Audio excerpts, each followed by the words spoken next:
And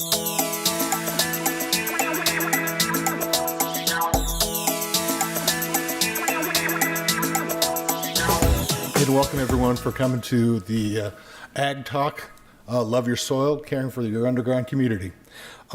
Just like everything else, we know about our backyards. It's green and great to be, great to visit, great to have people over. But for what's underneath is the thing that we really need to learn about for a lot of different reasons, which Kate Gervais will be describing for us. But I hope you learn something, pull something from this, and I hope I'm really looking forward to this soil chemistry course. So she's spoken for us before, and so I'll let it go. With no further ado, we'll pass on to Kate. Thank you very much.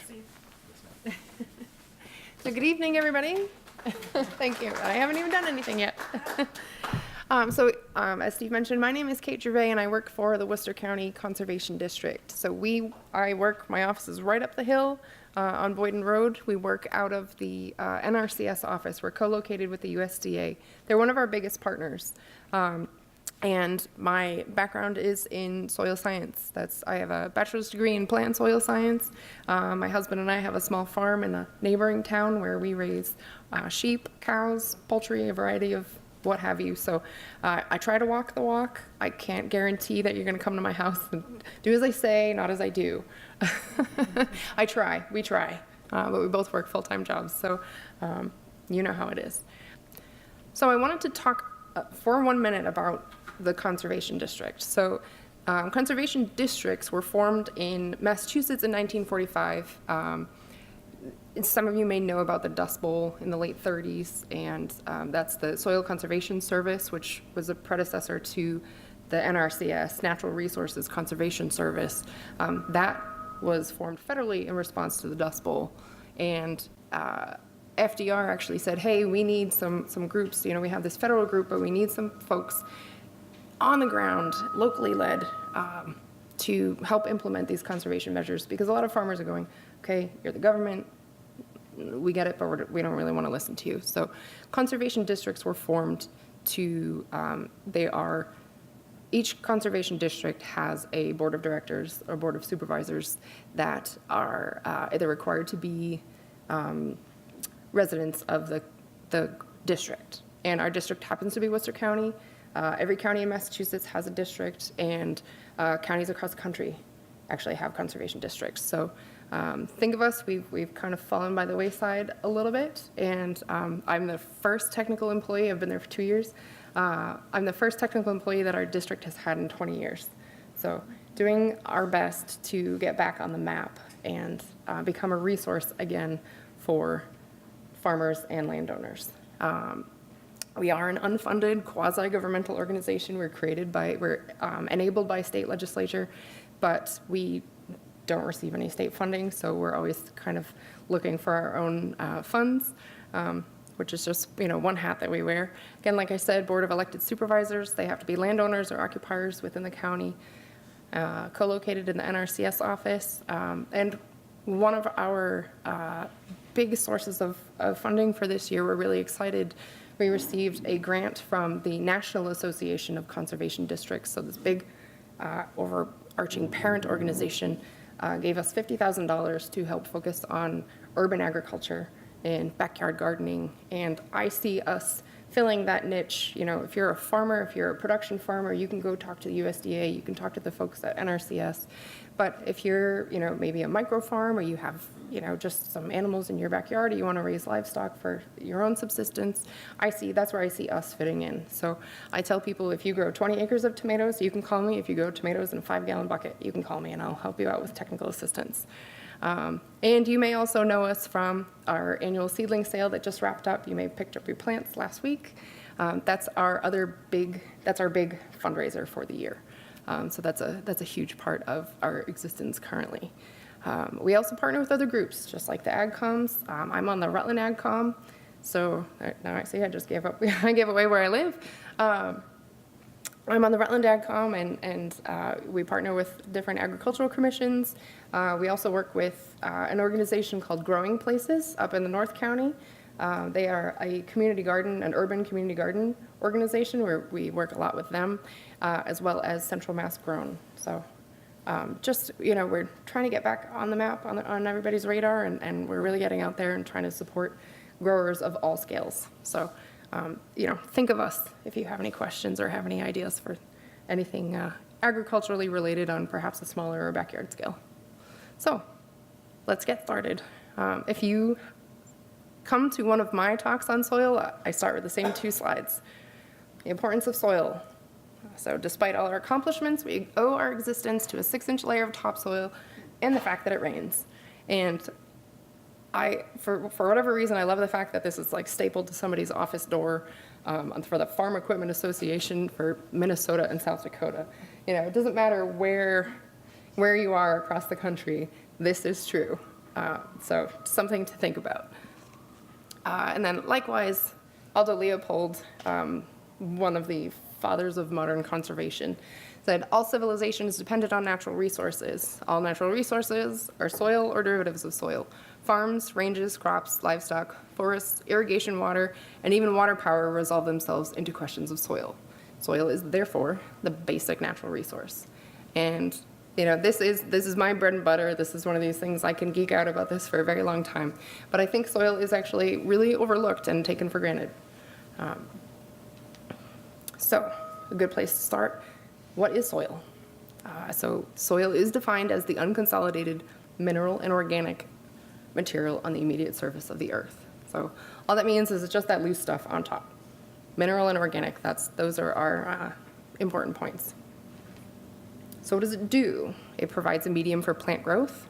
We all know we need soil as an actual anchor and a base for stability. Soil holds our trees in place, holds our veggies in place, holds our, everything. It also holds nutrients in solution. All those nutrients actually feed our plants, which feed us. Soil acts as a habitat for micro and macroorganisms and performs water purification and storage functions. And actually the water purification functions really can be attributed to the microorganisms in the soil. So we're gonna dive into some of these. So soil component, like I said, a mineral, organic, and then also water and air. And I want you to take a look over here to the right. So undisturbed soil, this is our ideal. It's about 50%, 45% mineral, 5% organic matter. But look at this, 25 and 25 of air and water. So if we compact our soil, we'll talk about this a little bit later, but you can think of a lot of different activities that might compact soil. The air and water drops way, way down. So it's important to note that life lives here. So all of that life that we're caring about lives in this green and blue in the soil and water. And if we drop that down to, 24%, we're seriously diminishing our resource that we have in the soil. Okay. So one of the big things, or the meat of tonight's talk is soil health. And I'm sure you've heard about this, and the more entrenched you are in agriculture, the more you hear about this, but it's just as important on a homeowner scale or a backyard gardener or farmer scale. So soil health is the continued capacity of the soil to function as a vital living ecosystem that sustains plants, animals, and humans. And health was purposely chosen. A lot of people talk about soil quality, but soil health, we want you to recognize that soil is alive, that it's this ecosystem that needs to be taken care of. So again, soil nutrient cycling, water infiltration and availability, it actually buffers a lot of our water supply. I'm getting ahead of myself, and a habitat for biodiversity. So I just included an image. That's a nice, healthy soil. And we'll talk perhaps about why. Okay. Before I switch to my next slide, are there any livestock farmers in the room? Okay, a few.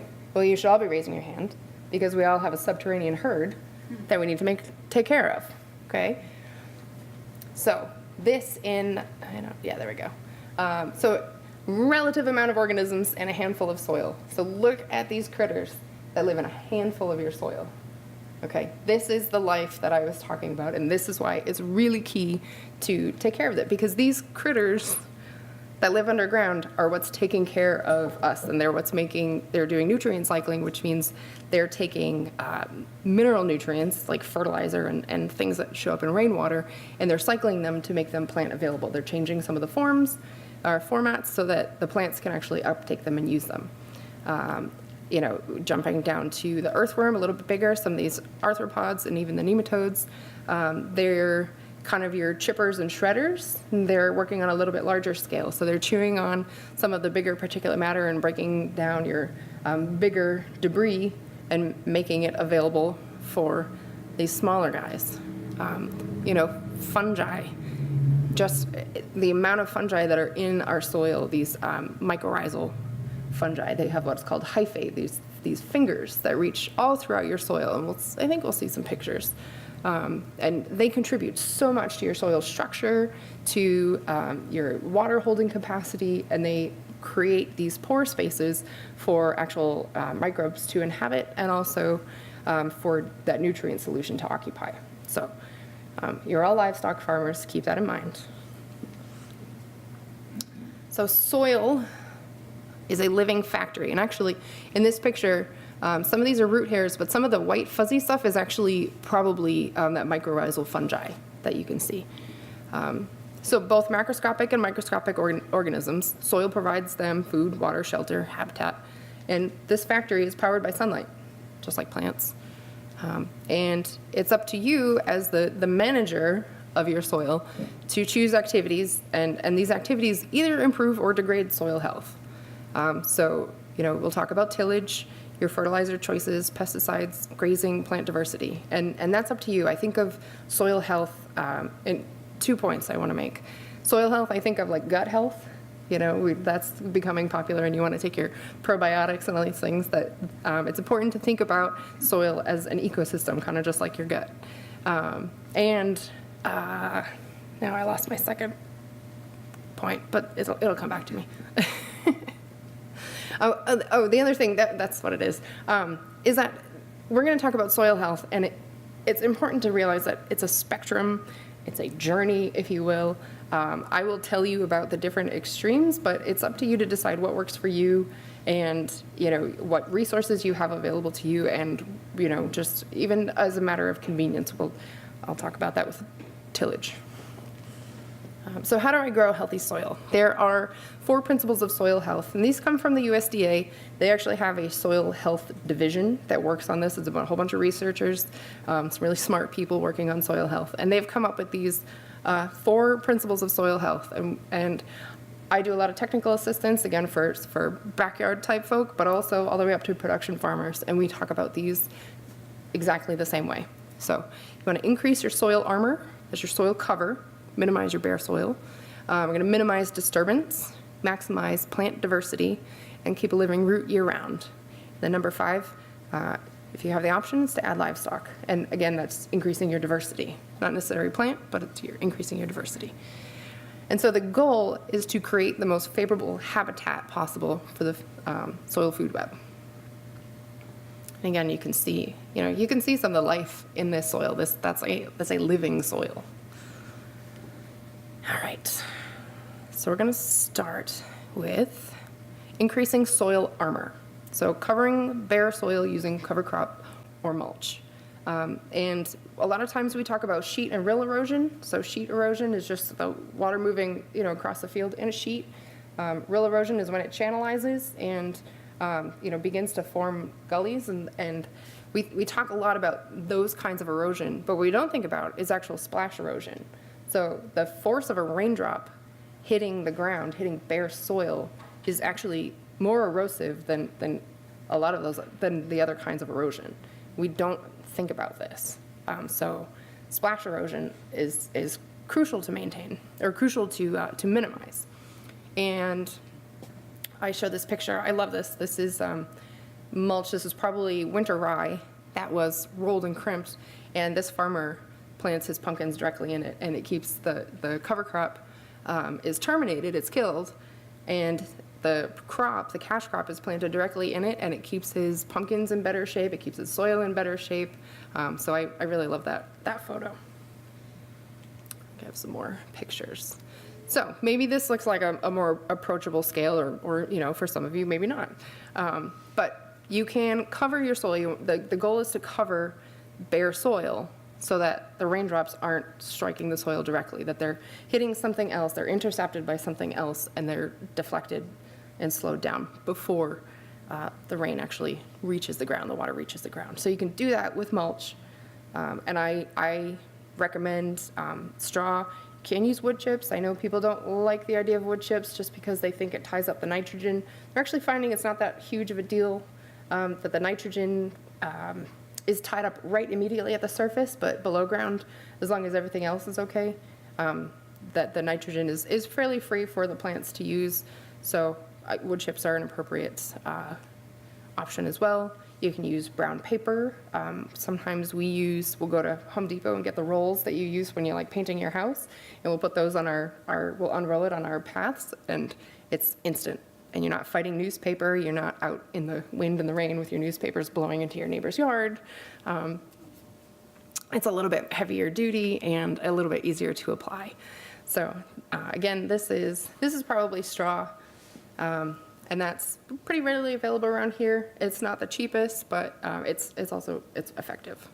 Buyer beware if you use hay. Just know that you might be contributing to your weed problem. If you mulch heavily enough, it actually doesn't really become an issue. So there's that. Let's see, what else? Okay, so cover crops are, so a cover crop is for, you know, maybe this isn't something that comes up in your daily conversation like it does mine, but this is a crop that's grown for the protection of the soil and the enrichment of the soil. It's grown purely, its purpose is to increase the soil health. And so these are, I believe they're strawberries on, you know, the kind of lighter broadleaf that's grown in there. And in between, it looks like this farmer has seeded oats. And you'll notice that, you know, there's no bare soil here. So when it rains, none of that water is directly impacting the soil, which is wonderful. And the oats, they'll winter kill. That's a really good thing about oats. They don't get very tall. They're easily mown. Those are a pretty good option. I actually, I talked about growing places up in Leominster. I recommended that they seed their like 4x8 community garden beds with oats as a cover crop. So even on that scale, cover crops can be beneficial. And I like oats for smaller growers because they do winter kill and they don't leave you with a big problem in the spring. Here is a unique photo that I actually got from a coworker that was taken yesterday or the day before. Okay, and this came from a farmer in Worcester County who is super big on soil health. He's bought all sorts of new equipment to reduce his tillage, and he's working really, really hard to improve his soil health. And you can see this is where his cover crop was, and there was some bare soil around it. You can see where that soil washed right away. Okay, so the root mass actually holds the soil in place. So somebody who's working really hard to prevent erosion is still struggling with erosion. So my point is that it's, you know, like I said, it's a journey, and there's always going to be room for improvement. And I just wanted to show that here, his cover crop was successful in that it held in place this amount of soil. So if he had it maybe a little denser around it, he would have minimized that erosion too. So this photo is about 2 days old, and I thought it was the coolest thing because it just shows how well it works and why it's important. So minimizing disturbance. Reducing tillage and activities that cause compaction, creating dedicated travel lanes or sacrifice areas. I'll talk about this. The whole idea of reducing tillage is, it's becoming more and more popular with the farmers. I'd love to get some of the gardeners back. I'd love to get some of the gardeners into this. And I won't lie, I know some of you in this room know my husband, and he is a big fan of what I call recreational tillage, in which, you know, just his thing that he likes to do, and he goes out and tills this way, and then this way, and then this way, so last year I took the tiller away from him. But he retaliated and put the pigs on the garden, which kind of does the same thing. But I'll talk about why rototilling is not, is not ideal for soil health. And just, again, I'm not criticizing anybody. If you want to till your garden, I understand. It has its benefits and definitely, has its functions. And it's just, I want you to think about maybe why you're tilling and can you minimize it or can you avoid it or work around it. So one of the things that tillage itself causes some compaction just from you being, physically on the soil with this implement. And the use of other implements, again, not so much a problem on a homeowner scale, but maybe something to think about, is creating dedicated travel lanes, keeping your traffic, whether it's your wheelbarrow or your car or your tractor, on specific areas of your lawn, so that you're sacrificing some of your soil health, but you're not sacrificing it everywhere. You're keeping it limited to what we call a sacrifice area. One thing to note about dedicated travel lanes that I think is fascinating, I spent some time in Nebraska a few years ago. I spent 3 weeks there for training, and their soil is very different from ours, and their weather is very different from ours. And their soil is so fine, and they don't have a lot to hold it in place. It's, it'll blow away at the first gust. That's, where the Dust Bowl was. It's very, very fine, and they actually use GPS to ensure that from year to year, their implements, their tractors, their planters, everything has the same width, and they put their wheels in the same spot from year to year. And it's the coolest thing that and you can go out, I'll talk about this in a little bit, but we use this tool called a penetrometer to measure soil compaction, and you can use this and tell exactly where the wheels were and where they were not. And it's a big, big difference. So it is important. I actually did this with a farmer in Rutland. He had some veggies that he grew, and he had adjacent to a hayfield. And he's another one, and I'm trying to get him on this soil health kick. He's another one who, I think his brother is the recreational rototiller. And I showed him with the penetrometer, in the tilled area, I can't get below maybe 6 inches with the penetrometer with my full body weight on it. But I walk over to the hayfield, which hasn't been tilled. It's in perennial cover, and it hasn't been tilled in quite a while, and I could sink that all the way down. It was about the same soil, same field, same, maybe 15 feet apart from each other. So it is really impressive, but let's get into some pictures, shall we?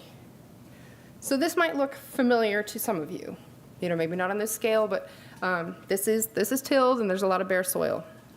So you can see this was planted probably with a tractor-drawn implement. But you can see in these wheel tracks, there's going to be some compaction. And also, it has rained since this has been planted. And you know what it looks like when those fines, it rains and the fines rinse into the low spots, and you get this crusting and cracking. That's a sign that your soil isn't the healthiest.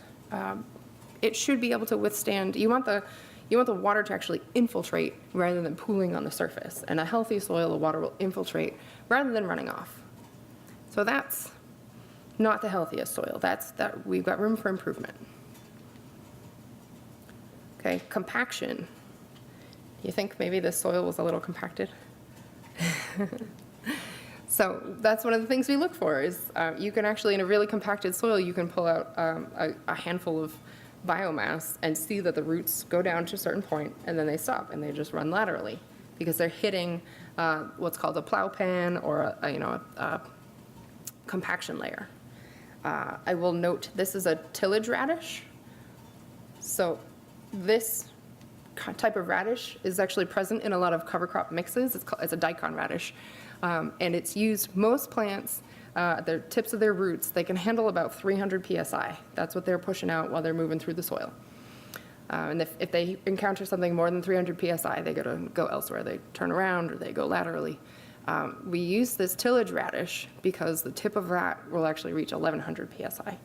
So that can punch through. You can see it struggled. It struggled. But then it actually did punch through that layer.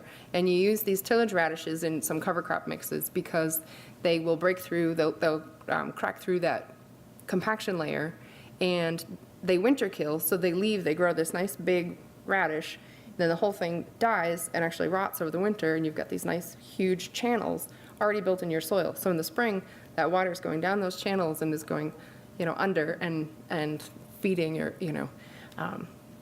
providing moisture for your microbes. So the tillage radishes are really neat, and I've seen them, if they're planted in like August, they can get, by the end of the year, they'll get like as big as my forearm, and you can just, you can eat them. They're pretty tasty too. So here's another, we call this in the field, pebbles on pedestals. And this is a very good indicator that you have lost some soil, that you have soil erosion. Because before whatever rain event this was, the soil level was here. And that little pebble actually shielded, we talked about splash erosion, that pebble actually shielded this little pyramid of soil from splash erosion. So this is actually acting as soil armor. So, you know, we're blessed in the Northeast to have lots of rocks. So we have some built-in soil armor, but it's impressive to look at this, to me, and see that this much soil has washed away. And we actually use some different software, some modeling software, to predict how much soil erosion happens on, you know, with different practices and on different fields and different soils, and it's measured in tons. You know, and for a lot of soils around here, 2 tons to 5 tons an acre is allowable for soil erosion, which just is, you know, it's just a lot of soil. But we like to keep it where we want it. So this is a good reason why you want to minimize compaction and keep your soil covered. And so part of, you know, I got distracted a little bit. Like I said, I love talking about this stuff.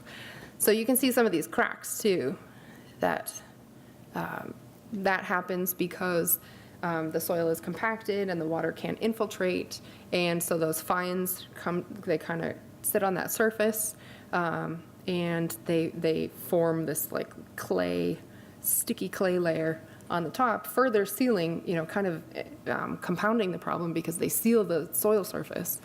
And they don't let any water in, and then it cracks when it dries out. So if you see cracks and if you see pebbles on pedestals, you know at least you have some sort of erosion problem that you want to be addressing.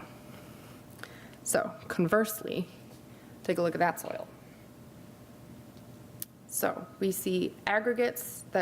Aggregates are basically little clumps of soil that plants and microbes actually exude these little glues, and they kind of make their little houses, and they go, okay, I want this part and this part, and I'm going to glue this together, and I'm going to make a nice little house for myself. And these aggregates kind of exist next to each other, and you can see if you poured water on this soil as opposed to this one, this is going to hit and run right off. This one, you can see that it's probably going to it's going to infiltrate and, you know, reach much deeper, and your plants are going to be more resilient because their roots are going to be deeper. They have a much easier time growing their roots further down, and overall, just a much healthier soil. The other thing about disturbance is, you know, these aggregates are really important, and the microbes work pretty hard to create this, and when you till, you're just kind of obliterating that. So every year, it's kind of like a tornado comes through and you know, levels your house, and okay, we gotta start again. and you know, these critters that are doing you all these favors, you just want to think about that when you're pulling out your rototiller. And another lovely picture, lots of root mass in there. Those roots have no problems, and you can see some of these aggregates. Those are pretty huge. That's a really lovely soil. So that's kind of your goal. All right. So next, we want to talk about maximizing plant diversity. So this is rotating your crops and utilizing cover crops. And you know, again, I kind of tried to gear this towards backyard gardener, homeowner. Does your lawn look like this? Are you okay with your lawn looking like this? Mine does. And you know, I asked, would you give up 10%? There was this cool project in California a few years ago for pollinators, and they asked everybody to give up 10% of their lawn to pollinator plants. And it encouraged and allowed for habitat connectivity, because, you know, you can have this big oasis of beautiful pollinator habitat in the middle of the city, but if the bees can't get there, they can't if they're the bees and everybody else. If they can't get there, if they have no pit stops along the way, then it makes it really difficult for them. So they asked everybody to give up 10% to, kind of give the insects a little pit stop. So I ask, would you give up 10% for soil health? Would you give up a little piece of your yard to just increase soil health?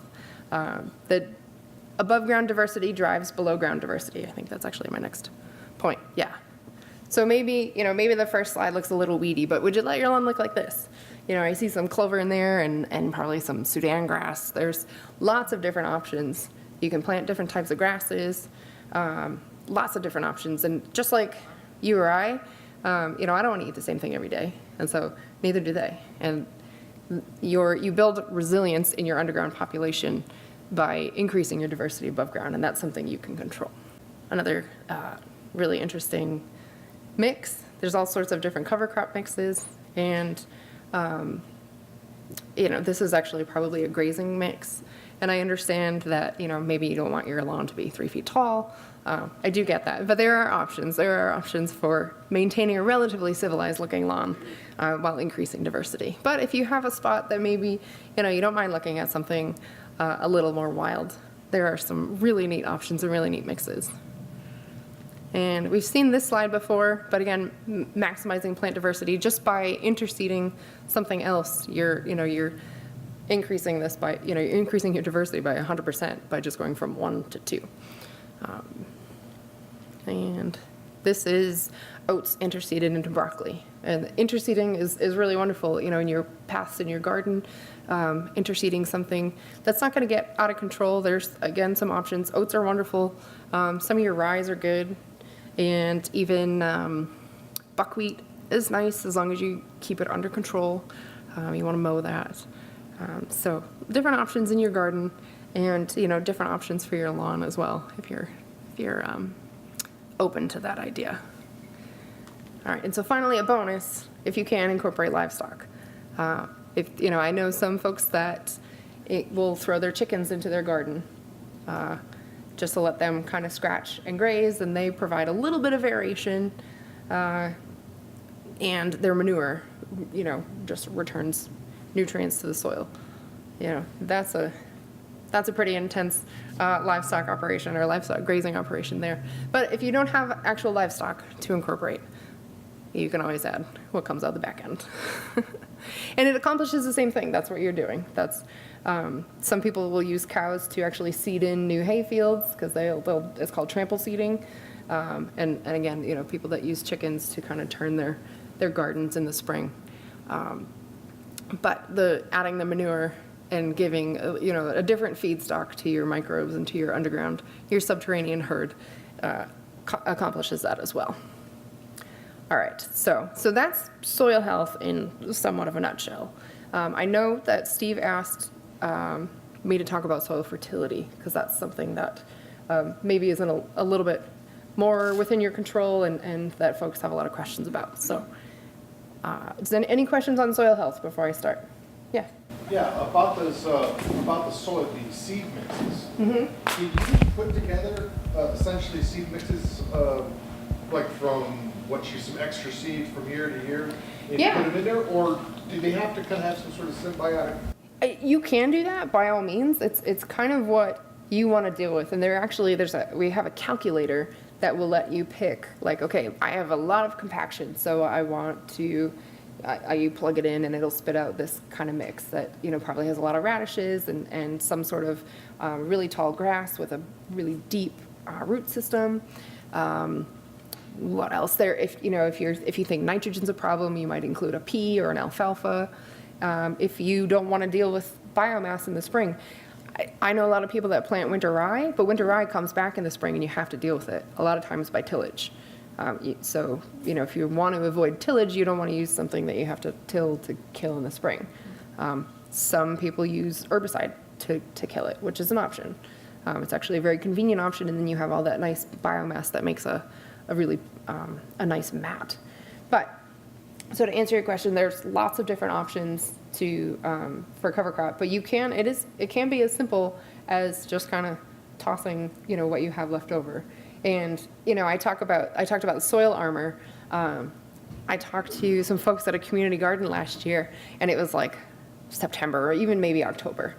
And so they hadn't weeded one of the beds, and they wanted to weed it before the spring. And I said, it's already gone to seed. You've already, essentially done the damage for next year as far as your weed seeds. So leave it because it's cover, and pull it in the spring before you plant your next spring's plants. And they said, yeah, okay. So cover is cover, and cover can be what you want it to be. I talked to a lot of small vegetable farmers who say, I don't have room for cover crops because I'm maximizing my acreage. Well, that's fine. You don't need cover crops then. You don't have bare soil. So, like I said, it's all about what your goals are, what kind of land you're using, and, your resources. Does that answer your question? Yes, but I got a second question. Okay. When it comes to compaction, Yeah. when you're putting like you're planting along your garden paths, are there certain seeds or certain types of cover crop that you would suggest that could help break up that compaction and not? I mean, you said to dedicate, have dedicated paths, but is there anything you can put on there that can handle a trampling, but also still be able to have a certain amount of? Some of the legumes, like clover, it does actually handle that pretty well. Off the top of my head, that's probably what I would put down. For whatever reason, USDA doesn't recommend bird's foot trefoil, but that's something that's, I think it can get a little bit out of hand in wetter areas, but it's a smaller legume and it can handle quite a bit of traffic. And the other thing is, if you're thinking about cover crops and you're totally in the right mindset, but if you think that you're going to kill your cover crop with traffic, then that's a good place to mulch because it's already dead. You're not going to kill it. So, that's a good place to use straw or something like that. And it effectively does a lot of the same thing. You don't get the living root underground, but you have that soil armor on top, and at that soil or soil mulch interface, there are lots of living things that will be happily working away at that from underground. Yeah. And I mean, I'm sure a lot of you have seen it where you kind of like peel back mulch and there's just all the worms are going crazy and pill bugs and everything. Does that answer your question? Yes. Okay. Any others? Okay. All right, so soil fertility, we're going to go back to science for a little bit. It's all science, but we're going to go back to the book side of things. So it's ability of the soil to supply essential plant nutrients and water, adequate amounts and the right proportions for plant growth and reproduction, and in the absence of toxic substances which may inhibit plant growth. So I always say that improvements are best made in the fall, and take it for what you will. If it's not the fall right now, so I don't like quit and wait until September. Definitely, you can be making fertility adjustments now. Like I said, do as I say, not as I do, because I will be fertilizing this spring. I think about recharging the top layer of soil. And when I say top layer, top 6 or 8 inches. And we talked about not tilling. So for incorporation of some manures or even fertilizers, kind of just scratching it in with a rake is enough. And even just letting it be is totally fine too. One note for compost, you don't want to use as much as you think you want to. You want to be applying it in like 1/4 of an inch, 1/2 inch increments. Okay, because otherwise compost is very, very high in organic matter. It's essentially all organic matter, and it will absorb a lot of water, and it'll actually like seal off, kind of like the clay. It'll seal off the surface of your soil, and you can run into problems then. It can get really greasy. I see people putting 4 or 6 inches of compost, and you're going to actually overwhelm your critters. And you don't need as much as you think. So everything happens really slowly with soil. Okay, so just keep that in mind. If it's been a while since you've limed or fertilized, you might not reap your benefits this growing season. You might not really see that until the next year. I always say you can test your soil year round. It's always a good idea if you do make amendments in the fall to retest in the spring, just so you know where you are. You can test your compost directly for its fertility value. It's more expensive. And I like thinking of compost less as a fertility amendment and more as an organic matter kind of increasing that organic matter and helping to increase your infiltration rates and feeding your herd. So organic matter, so that's, we talk about the mineral part of the soil, that's your sand, silt, clay, that's just busted up rocks. The organic matter is exactly what it sounds like. We tend to be on the lower side in New England, 2 to 4%, and you can obviously amend that, you can adjust that.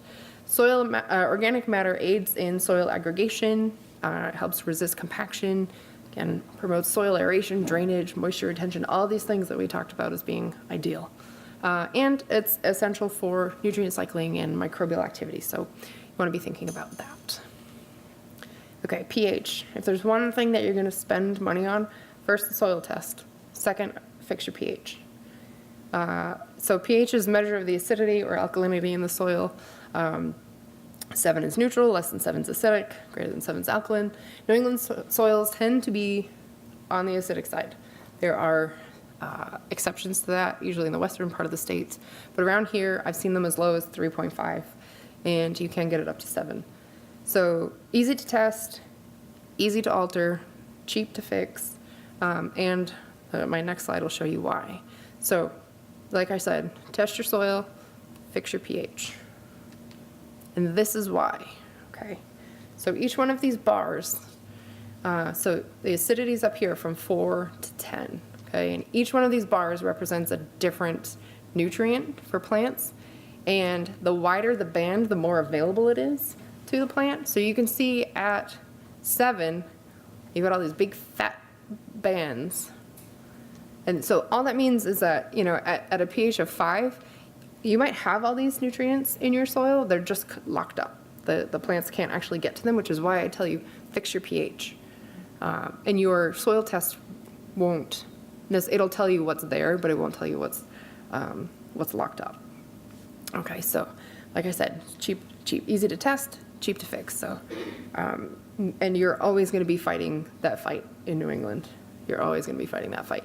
So one thing to note is that your soil test, if you use UMass, they don't actually test for nitrogen because the test is not the most reliable, and it can vary so much in your sample that it's just the data is not reliable. And we kind of operate on you're going to need it, you're going to be deficient, because it's something that plants and everybody that lives in the soil uses quite a bit of nitrogen. So plants can't use the elemental form, so I can't just pull it out of the air. It has to be fixed into nitrate.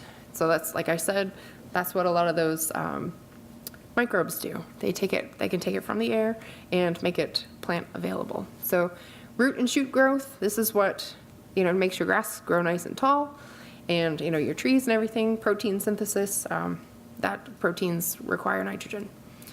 This, like I said, is often the limiting growth factor. We just assume you're going to need it. So you can apply urea, you can apply bone or blood meal if you want to go an organic approach, and just be mindful of how much you are actually applying, because runoff can contribute to water pollution. So phosphorus, again, available to the plant as phosphate. So rather than root and shoot, this is mostly your fruit and flower set, so reproductive. That's what phosphorus is responsible for. Membrane formation in the actual cells, and structural component of nucleic acid. So getting, pretty deep into the plants, but phosphorus is really, really important. And phosphorus around here is our big contributor to pollution. So that's one that you really want to test, and you want to make sure that you're not overapplying. Finally, our last primary macronutrient is potassium, potash. Doesn't have a structural role, but it's required for pretty much every reaction in the cell. So it's a catalyst and contributes to photosynthesis. So that's why your plants need potassium to do all the things that they do. And notably regulating the opening and closing of stomata for water conservation and drought tolerance. That's quite important. Okay, so test your soil. You can't know how to improve your soil fertility if you don't have an accurate, up-to-date baseline. I really don't recommend just, okay, every year I go out and apply such and such 10-10-10. It will work, but you maybe spending some money that you don't need to be, and you may be fertilizing when your plants don't need it. So, several methods. I'll talk about just going to the lab. So basically, it's, you have to look at your budget, you have to look at how accurate you need to be, and keep your records, okay? For farmers, I recommend, if you've never tested your soil, or you're on new land, or whatever, I recommend once a year for the first 3 years, and then every 3 to 5 after that, based on your crop history and your yields. And so for fertilizer, we think of the 4 R's: right source, right rate, right time, and right place. Okay, so you want the right kind of fertilizer, depending on whether or not you're organic or otherwise. The right rate, you want to make sure you're applying the right amount. Right time, when in the season. And also, is it going to pour tonight? Are you going to get a nice misting? What's it going to do to the actual soil? And putting it in the right place. Do you want this banded right at the base of your plants, or is that going to burn it? Do you want it in between your rows, kind of thing? So just be thinking about those. So collecting a soil sample. I'm going to pause here. I would be remiss if I don't mention this. There are flyers over there. One of the services that Worcester County Conservation District offers is soil sampling service. So if you're not interested and you want to check out and go home right now and say, I'm not going to do that, you can call me up. I will come to your house. I will collect your samples as dictated by the UMass lab. I'll dry them out, send them off to the lab. They'll send me the results, and I'll either mail them to you, email them to you, walk you through it. Right now, we're doing that for $30 a sample with the organic matter test. I think July 1st, that'll be going up to $40. And if you're outside the county, same rate, we just ask that you pay for mileage too. So again, I'm happy to walk you through this. And if you even want me to, if you want to pay for me to come do your sample this year, I'm happy to walk you through it at your house so that, you don't have to pay me to come back next year if you don't want. So again, like I said, I'd be remiss if I didn't mention that that's something that we offer. But if you want to do it yourself, if you're testing or submitting samples from more than one area, create a map with labels. We have of our property of this big map. I don't think we brought it to Staples, but whatever the biggest paper would fit in the printer, and it's got scribbles all over it. Google Maps is very useful for this. If you want something a little bit bigger or maybe a little bit higher quality, send me an email. That's something we can do up the hill. That's something that NRCS offers for farmers, and I'm happy to do it for homeowners as well. We have a lot of good data available to us, and some pretty good imagery as well. So yeah, call me if you need a map. And I think we can print up to like 11 by 17, but I can give you a bigger file if you do want to bring it to like Kinko's or something, or I don't even know if that exists, but Staples, and have it printed on a bigger sheet. Okay, so test like with like. Your lawn, you want to make sure you're not pulling samples from your lawn and your garden. That's not going to give you probably the most accurate results. Like I said, label, is this the north side of the hayfield? Is it the south side of the hayfield? What are the soils there? I can do soil maps for you if you don't know what soils you have.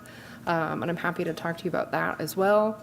And keep topographical features and treatments in mind. If you know that you spread manure on this, or if you know that you limed this side of your lawn, but you didn't do this side last year, maybe you want to test that side differently. You don't want to mix them, because essentially you'd be contaminating your soil and you're contaminating your sample and not giving yourself an accurate result. So hopefully that makes sense. Again, some of this stuff is for maybe a little bit bigger landscapes, but it's all applicable at really any scale. Okay, so your tools: clean bucket.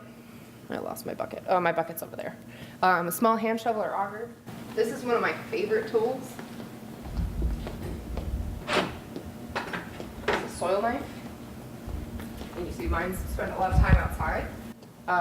It's about $30, but it's got a ruler on it. It's got a little like twine cutter thing. You can do a lot of damage with this. But this is a perfect size.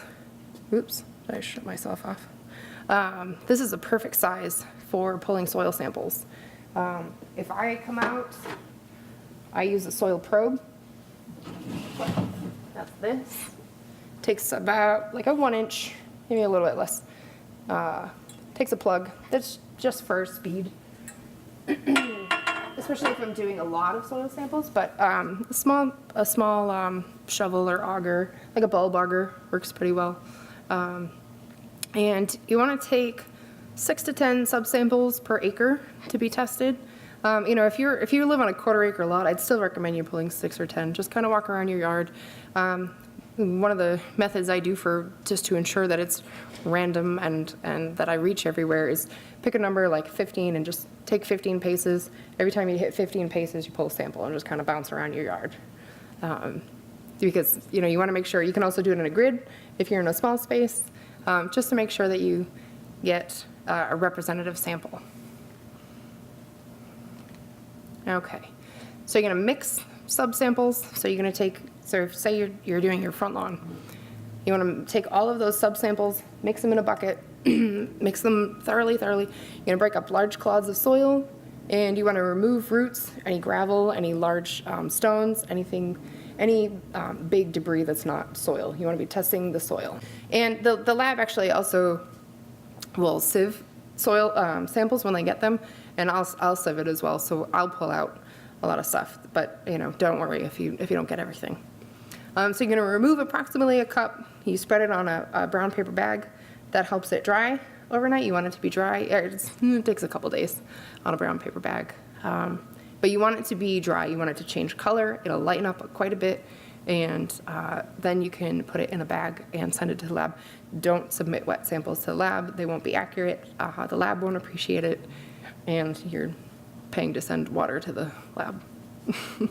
So you put your sample in a Ziploc bag, and the form is pretty self-explanatory and asks you to create an ID. You put that ID on the bag, and they'll send you back the results with that ID.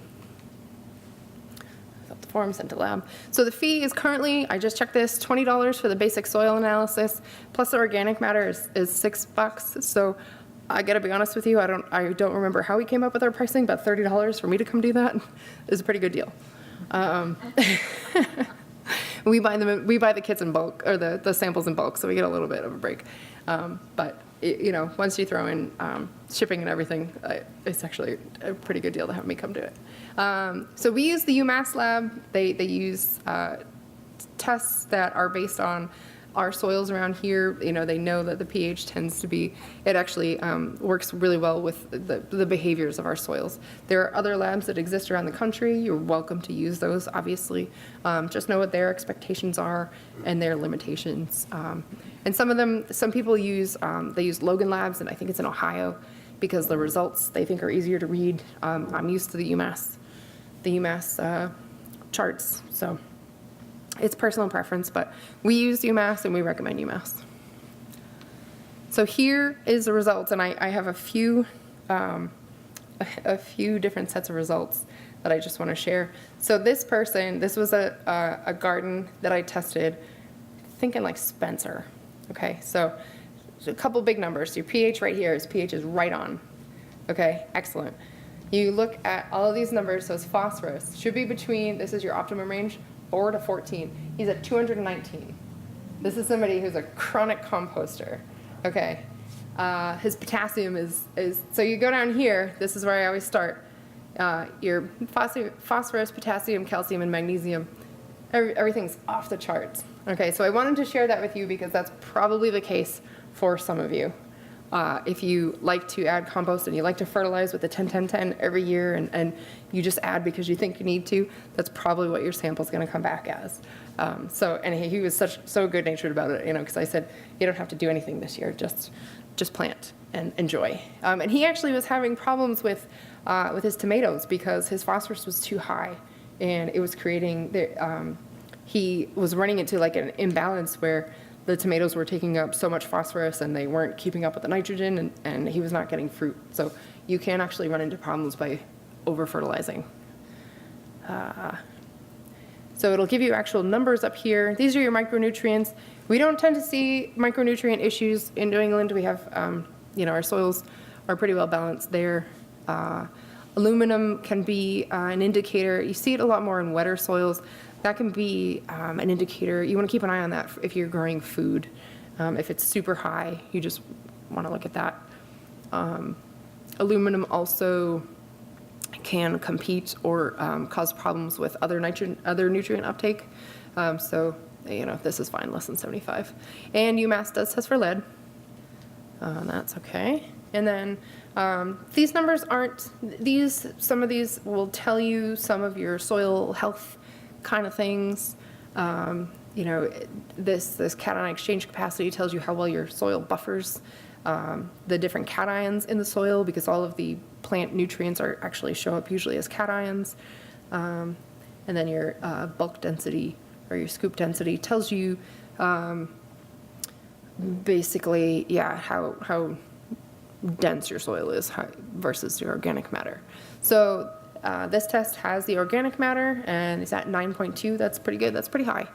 So again, a chronic composter, that's what that looks like. So I just wanted to share because I think, he's not alone for sure. So this one, I think, came from somebody's lawn. And this is also something that I see pretty often. Okay, so a soil pH 5.1. Where are you going to get that pH up there? Okay. And, you look down here and everything is either low or very low. Okay, so the same basic setup, and I want to show you this one because this is what the back looks like. And when you send in your sample to UMass, they ask for a crop code, and they'll give you a list, and you say, okay, I want to grow blueberries in this area, and they'll give you a 3-letter crop code. Or this person wanted lawn, so I gave them the crop code for new lawn and established lawn. Okay, so for established lawn, they say for a target pH of 6.5, you want to be applying 200 pounds of limestone, and it's pounds per 1,000 square feet. You can tell the lab, do you want it by acre or do you want it per 1,000 square feet? Depends on your scale. So this gentleman, I think, he was on a half acre, and 1,000 square feet was easier for him to do calculations. So for established lawn, and actually for new lawn, 200 pounds of limestone per 1,000 square feet. And nitrogen, again, they always give you kind of a generic nitrogen suggestion, basically assuming that nitrogen is going to be deficient. Phosphorus needs a little bit, 1 pound per 1,000 square feet, and potassium is 3 pounds per 1,000 square feet. Okay, so they spell it out for you pretty clearly, but what that, usually where I come into play is, you're saying, okay, well, so how much 10, 10, 10 do I need? And, this doesn't always relate. So I can walk you through maybe what products you want to be purchasing, or, if there's a product that you're insistent that you want to use, maybe how can we play with that to make this math work? Okay, so this is, like I said, this is the backside of your soil test report. UMass also, they have a lot of really good resources. So this Home Lawn and Garden, they give you a link there, step-by-step guide for fertilizer. They'll walk you through a lot of it as well. UMass has a really excellent resources for that. So please feel free and contact me if you have any questions, and let me know how I can help. Okay, thanks.